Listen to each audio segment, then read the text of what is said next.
Good morning, ladies and gentlemen, boys and girls. My name is Wynn, and you are watching Wynn playing Europa Universalis IV. As normal, I am still playing as Tibet, and I was just looking around and seeing what I can do. If I go and attack something, Ming will likely go and attack us. And since they're allied with Shan, Shan might also go and attack us, and Shan has a core on Sylhet. So, what would happen if Ming does go to war with us? They'll probably take one or two provinces. Do they have any claims on me? They do not, but that won't stop them from demanding territory if we go to war with each other. On the plus side, we do have the Oirat Horde on our side. However, they are currently losing a war against Uzbek, so they probably aren't going to be the best of allies. Right now, I am in quite a weak position. Let's view my country. Who do I have an alliance with? Ayutthaya, Oirat Horde, and Pegu. So with these alliances, Pegu will probably be a good ally against Shan. It will allow me to weaken Shan, but we need to find a chance to strike at Shan before Ming can get involved. So if Ming gets involved in a war, say like Manchu attacks Ming or something, then maybe we can sneak in a little war with Shan. Otherwise, our only route to expansion lies through Delhi at the moment, and that would put us closer to a border with Malwa, who is perhaps the powerhouse in India right now. In the last episode, I believe they just completely annexed another entire country, so Malwa are a little threatening at the moment.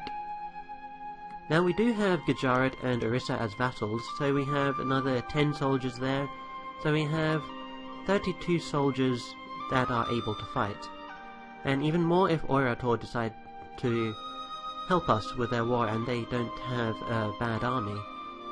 But still, that is nothing compared to Ming's army, which is, I believe, 6,000? Oh, okay, Ming is down to 70,000. Sorry, not 70,000, 57,000. They are slightly above their force limit. I think Ming has this unique thing that they have due to their Celestial Empire government type, where they have factions inside Ming that basically give them benefits. I wonder if we can find out what faction is currently ruling. There's a military faction, hold on, maybe it's score comparison? Let's see, Ming. Where is Ming? C, D, E, F, G, H, J, L, N, Ming. Where are you? There you are. Okay, let's see. I can't see anything from there that tells me. You have got positive stability. Let's see. Admirals, trade efficiency, diplomatic tech, fleet, no. Discipline. Discipline is at negative, so they're definitely not using a military faction at the moment, and that's good. Why is that good? Well, because Ming have this thing called inward perfection, and that gives them huge debuffs to everything in their country, and the factions only improve certain things while they're in charge. They basically negate each other. So Ming is big, but Ming has lots of debuffs to everything, and when a faction is in charge, the demerits in that sort of area goes away. So what am I going to do? I believe I am going to go and fabricate a claim on Delhi over here. Now, for being a somewhat peaceful nation, an alliance offer from Tongu. Let's see, Tongu, do you have any? No, I do not want. Now, for being a supposedly economic country, we certainly are going to war a lot. That's because our position is threatened. Delhi are currently fighting Jaunpur. They have 13 men here. Are you allied with anyone? Sind. Sind is somewhere around here next to Persia. Upper Doab, fabricated claim, discovered. Okay. So that just means we'll get a little bit of progressive expansion, nothing too major. I do eventually wish to go to war with Vijayanagara, because Orissa has cores all over Vijayanagara, or the northern part of that country. Gujarat have got some claims. They have a claim on Malwa, but that's nothing to get too excited about. Now this event, Herald from Ochi, they tell us of the Ashikaga shogunate has fallen. Nagahiro I Ochi has utterly defeated the shogun and will crown his brilliant campaign by having the emperor name him the new shogun, becoming the hereditary military dictator of Japan. Only time will tell whether the Ochi shogunate will be more successful than its predecessor when it comes to the task of solidifying the warrior clans. So let's take a look. Yep, Japan has formed, but instead of being Ashikaga, the ruler is Ochi. Just to let you know, Ashikaga are still ruling the Japanese Japan even today. The Ashikagan family is still in charge. I thought it was quite interesting, considering this is the 1500 and we're in 2014. So we've managed to get a claim on Delhi now, so we can go and attack them anytime we wish. Let's see, you are really winning your war against Jaunpur. Jaunpur is in a coalition against me. I don't think they'll do too much. Should I risk going to attack over Vaisi Rajya? I mean, it's got the wrong culture and the wrong religion, so I'm pretty I don't think I want that. Now we still have this one Sunni province. Are we sending a guy to convert it? We are. It will be expected to be done in January 1530. So in 4 years, okay. What I really want to do is fabricate more claims on Shan. Fabricate a claim, just in case we do end up going to war sometime soon. This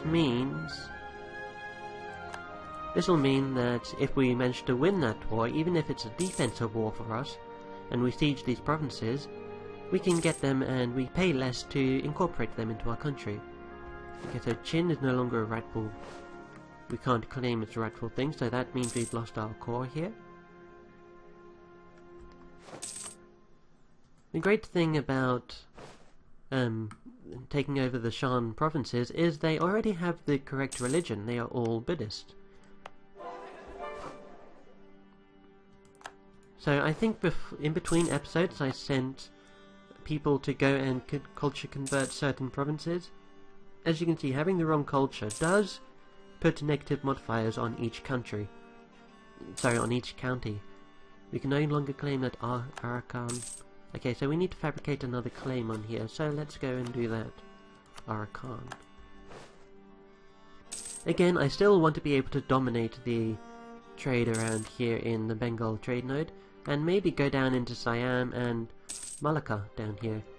I'm not too fond of going into the Ceylon trade node too much, but I guess if we manage to get a decent foothold back, we can do it. Okay, so we've lost one stability due to a decadence event. We've gained the trade dispute against Delhi. Okay. We might as well increase our stability to a positive integer. And Delhi are threatening our trade. They are allied with Sindh. Should I go and attack them? I can make my leader into a military guy who's got 3 fire, no shock. Okay, so let's get our other guy onto that army, and let us, once we have a diplomat, we will declare war on Delhi. Look like our missionary is nearly done. We've improved relations with Ayutthaya. Okay, recall diplomat. We've culture converted Naga and Darang.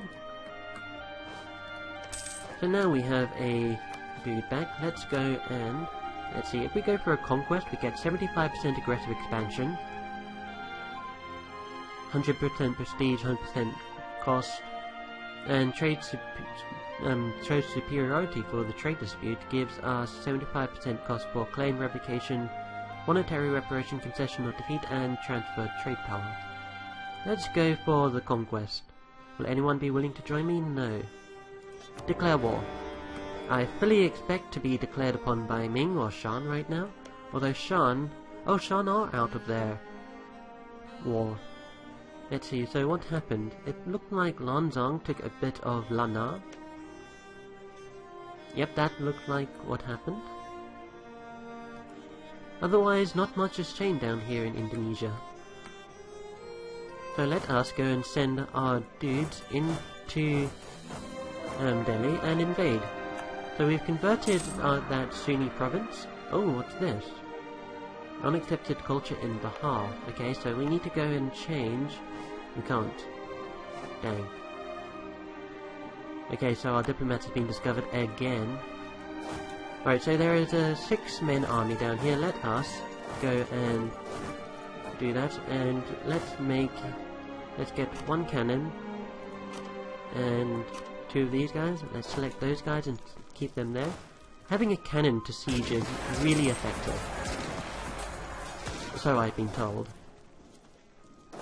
So let us go and finish stomping the rest of his army. We'll have my vassals continue to siege.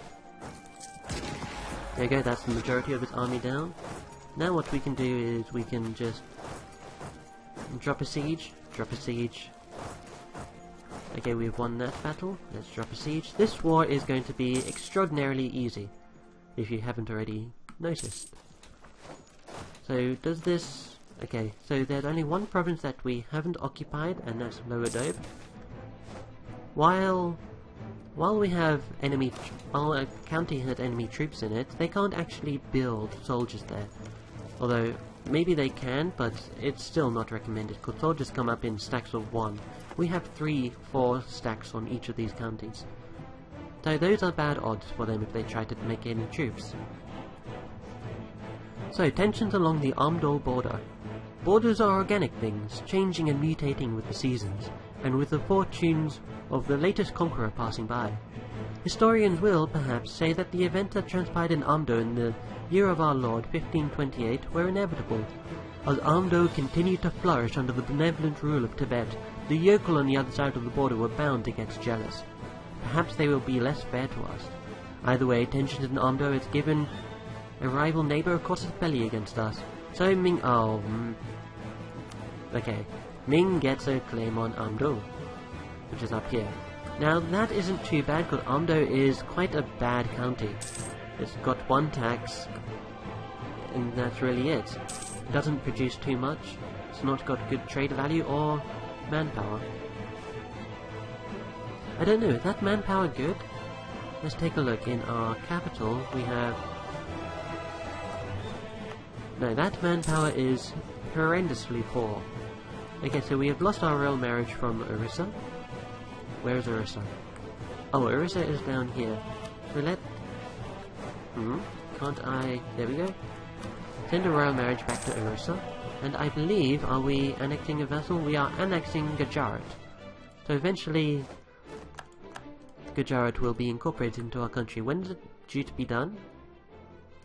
Let's see. Due to be done...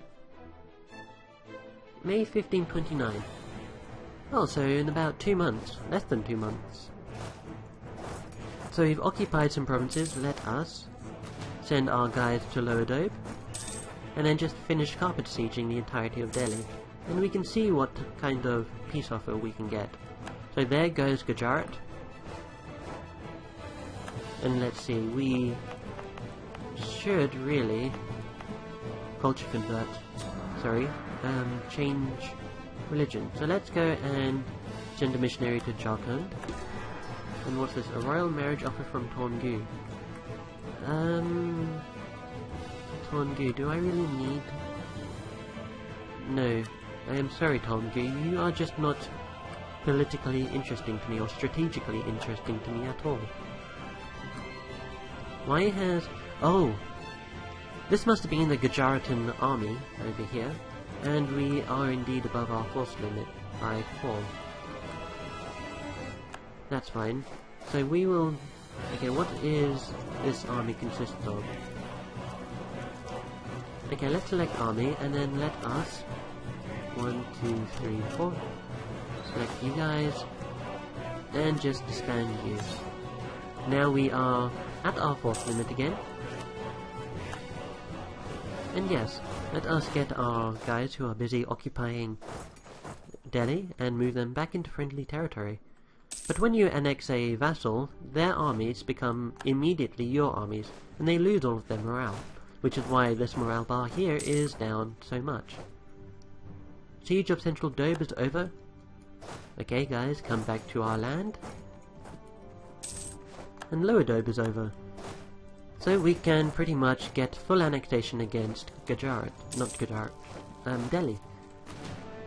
Although, can we? Let's take a look at the peace offer right now. Oh, we can see Sindh, by the way.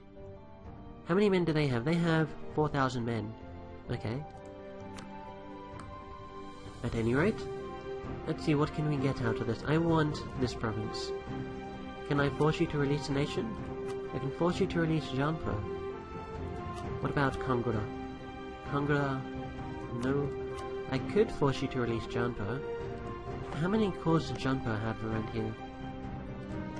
Jaunpur is sort of like that grayed out blank shield. The Gujarats don't really have too many. Okay. We could attempt to vassalize Gujarat if we split them out. Why do I keep saying Gujarat? Jaunpur. That's what I meant. So yes, if you give me Rosie Rajya. Ooh, Punjab. Give cores back to Punjab. I could force you to give those two back to Punjab. That will increase relations with Punjab and weaken Delhi quite a bit.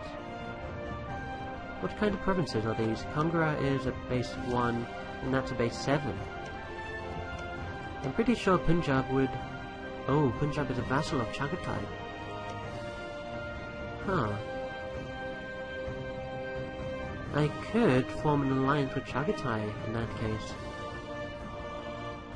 No, I don't think that would be in our best interest.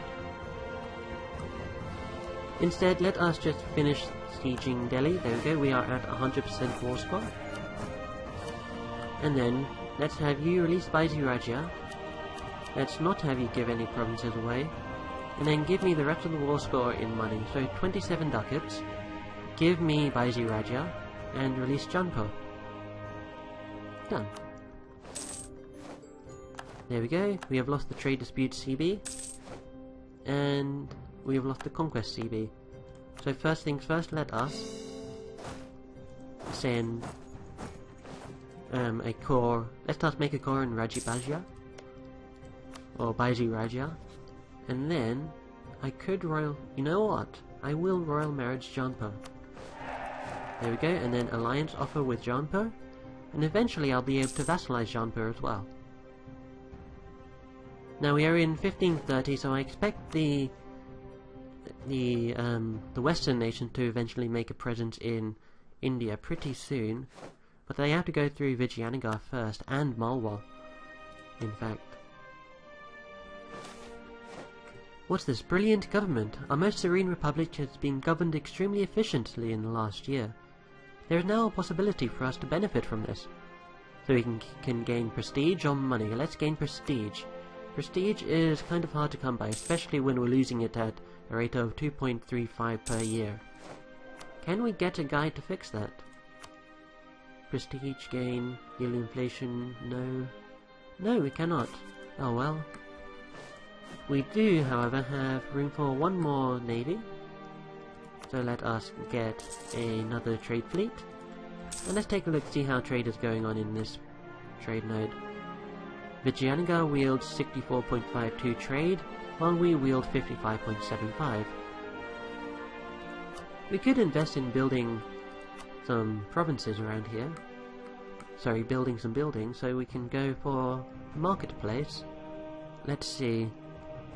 What type of goods do you guys have? This trade goods map mode? You are cotton, you are ivory.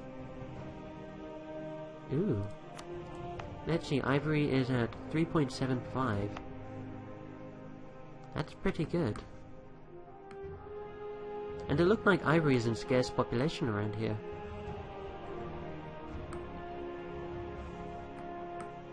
I think we shall do this. What gets me is Kathmandu produces naval supplies. They are sorely landlocked, and the only water source nearby is a river. To be fair, the river does connect into the Ganges Delta, so that is something. Naval supplies is at 2.4. Silk is at Sorry, cloth is at 2.8. Cloth, what is the demand for cloth? 103%, and supply is at 73%. We could improve... Okay, let's go and... Oh, we can't build anything in Jharkhand, because we are working a missionary there. In that case, we could build some more armories, we could build some docks, which improves trade power. So let's go and do that. Let's build some around there. And that'd be it. Now what is our next step? Well, we should really vassalize Jaunpur. Let's see, influence, offer vassalization, no, why?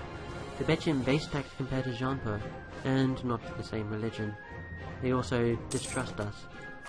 Now let's send a guarantee to Jaunpur, and hopefully eventually they will like us better. Maybe I should have checked to see their base tax. Wow, all of these provinces are base tax of 6. I really should have checked to see if they'd be able to vassalize before I allied and royal marriage them. But anyway, Jaunpur, you have claims, you have cores on my land, so that's a bit of a bother. Let's go and send this trade fleet to patrol Bengal, and let's see how that has affected our trade. We are still in 2nd place, but we're at 58.5, while Vijayanagar is at 64.15. Why are you so good here? Transfers traders from downstream. Transfers from traders downstream. So are you transferring... You are. You're transferring trade up from Malacca. What are you doing here? Probably collecting from trade, if I have to guess. Yes. What are our merchants doing? Collecting from trade up here, and... Okay, that's decent, I think. Gain a level 1 theologian. That reminds me, what is our risk? Revolt risk. Nepalese nationalists. Where? Oh, okay, up here. Oh, I have troops there, so it doesn't really matter. If they spawn, we can just destroy them. Now, with Orissa, I would like to go and attack Vijayanagar. Let's see, how strong are you guys? Let's go, I think it's page 10? No? It's somewhere. Armies. Page 24. Okay, so scroll down to V. This is not in alphabetical order. Okay, so Vijayanagar has 32,000 men, while us as Tibet have 24,000. So they are slightly stronger than we are right now. How many men do we have again? We have 24,000. Even with our vassaled army, we'll only have 28,000. Then that'll be 32,000. So yeah, and another alliance from Tongu.